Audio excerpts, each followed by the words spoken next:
Welcome back to Your Hour. Joining us now is Jamie Whitfield from Recovery Matters. You can go on YouTube and find Recovery Matters, and you can subscribe because she always puts these segments on YouTube so that you can refer back to them whenever you'd like. But one of the things that we were discussing earlier was the fact that, you're 19 months clean, Yes, which is ma'am. wonderful. But you can't take your recovery for granted. No, I can't. And I actually have been, I've caught myself being a little complacent in my recovery. And so I started to just get uncomfortable again and start back up with the things I know to do to get out of that complacency. Complacency and recovery is a very dangerous area to be in. I would imagine, yeah. When I hate these 3 words, I got this, and that's 3 words that I will not say in a same sentence with my recovery. And sometimes my addiction, my disease, talks to me in my own voice and tells me, "You got this." And I know truly that I don't.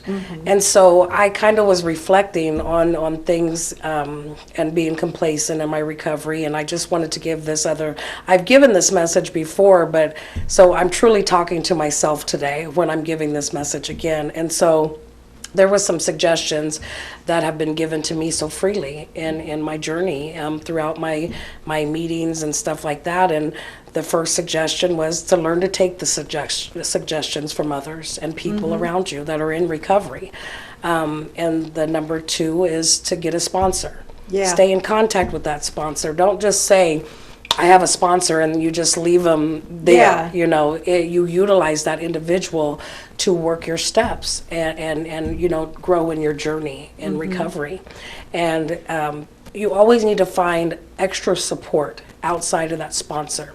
Get phone numbers from other individuals, like in meetings and around like conventions, anybody that is in recovery or someone that you can identify with, that you're comfortable with talking to. It's very important to have that support. And then it's important as well to find a home group. Find a group that you can call home. And even if it's on Zoom, in person, there's no place like being able to log in, because I have stayed clean on the screen, and everybody knows your name and ask how you doing, or your kids, just that. Or tell you, "We've missed you." Exactly. That is what a home group is about. And then, another suggestions is meeting makers make it. So continue to go to the meetings. Don't stop. And I'm definitely talking to myself, because I have found I've been so busy with, juggling the jobs and my children and my life that I hadn't been making meetings as often as I like to, and as often as I need to. And so I've started that back up. And you enjoy the meetings. I love them. Yeah. I love them because every time I log on, I hear a message of hope and recovery. I need that to continue to grow in my own recovery. And so with that, you have to make commitments as well. Commit yourself to either going to certain meetings at certain times, or commit yourself to, if they're in-person meetings, then volunteer to stay and make that commitment to either dump ashtrays, make coffee, stay later to clean up after the meeting. That's important to have that commitment as well. Yeah. And just a commitment to yourself that maybe you should do 90 meetings in 90 days, one meeting a day for 3 months straight. That's a good commitment as well for your own recovery. And then you also have to make sure that you keep first of all, you have to develop, and second of all, you have to keep a relationship with a higher power, a power greater than yourself. Very important. As humans, we have to have that sense of hope and faith in a power greater than ourselves, and it does not necessarily have to be God. It could be anything that you find is a power greater than yourself. It could be nature, it could be anything. And so that's important to have that power greater than yourself in your life, and a relationship with that power. And also, I like this one because if you don't pick up, you can't get high. And it's so Yeah. simple, it's just, it's simply said, but sometimes it's not that simple.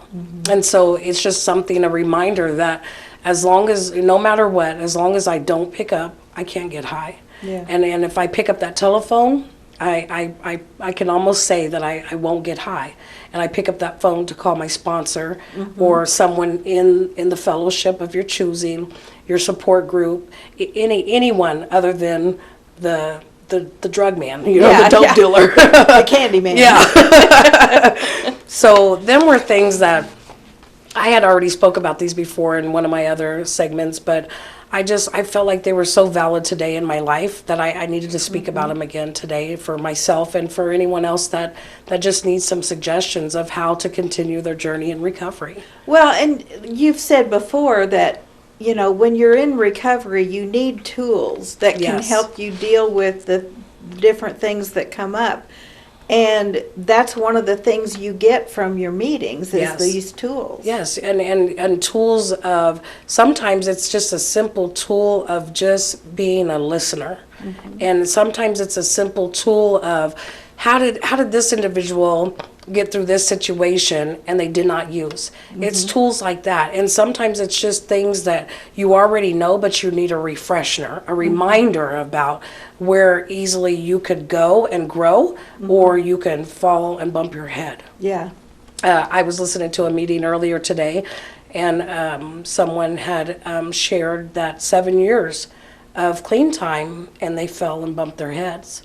And so it just... So you can't ever take it for granted. No, and that's exactly what that showed me this morning, was that message of, you better get out of your, being so complacent in your own recovery, because that could be your own story right there of someone sharing that you fell and bumped your head because you got too complacent.